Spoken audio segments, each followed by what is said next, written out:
sarili mong kamukha. Pero kilalanin mo to, kung yung kaligid mo palagi sa iyo ay hindi maganda ang buhay, spiritual, physical,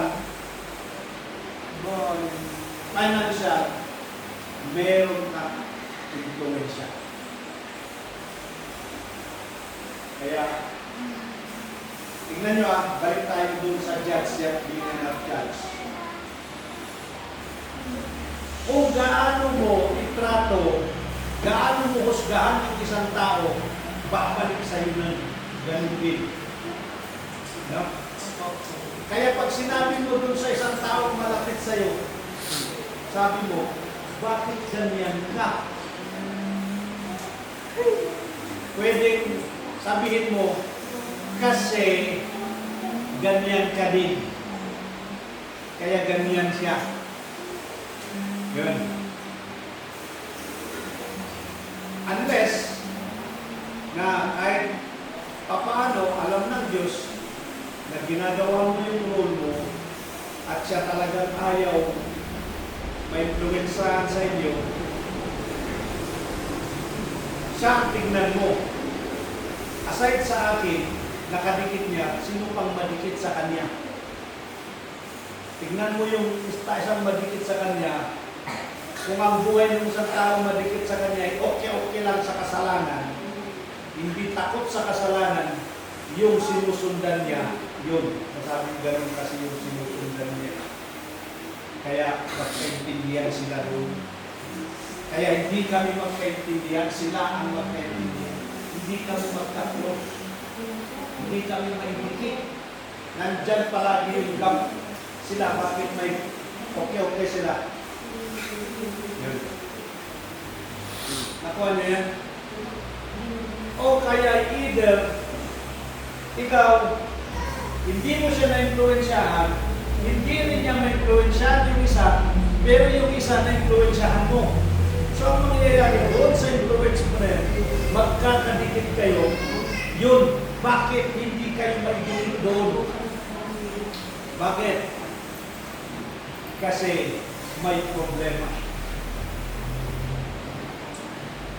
Ganun yun. Doon ninyo natin makikilala ang bunga natin. Intindihan niya? Kaya sa church, pwedeng magkaroon ng division. Makahati ang church. Dalawa lang. Yung side ni pastor at side ni impostor.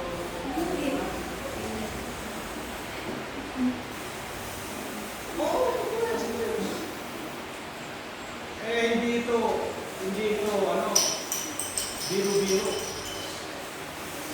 Naintindihan niyo ba yun? Hindi pa naman nag-manifest dito sa church na ito, sa panahon natin. Pero time will come, pag tumatagal, lalabas din kung sino ang side ni pastor at side ng impostor. Yung impostor, yan yung hindi ma-influensyahan ng salita ng Diyos at ma-influensyahan ng pastor dahil ayaw niya at nabubuhay siya sa mga lax lang, mga relax lang na spiritual. Makahanap siya ng kasama niya, silang magkakampi. At yung naman na-influensyahan ng pastor, silang magkakampi. Pagdating ng araw, makita mo, may diyan na, may happy-happy na. Nangyayari na sa mga churches. Nakakwento niya lang kanina ni Mr. pastor, iiwanan. Kasi yung pastor ang naging impostor. Bakit may lumabas na tamang pastor? Naintindihan niya? Kaya anong gagawin mo? Bawat isa sa atin. ipagprehan natin maigi ang ating sarili. Lord, doon ako sa influence ang maganda. Gabayan mo ako para hindi ako maging bad influence, kundi sa influence na maganda. At pag ganyan lahat tayo, ito na ang pinakamasayang church. Amen? Na intact tayo lahat. No? Okay. So, that's for today. Ituloy natin yan muli next Sunday. God bless.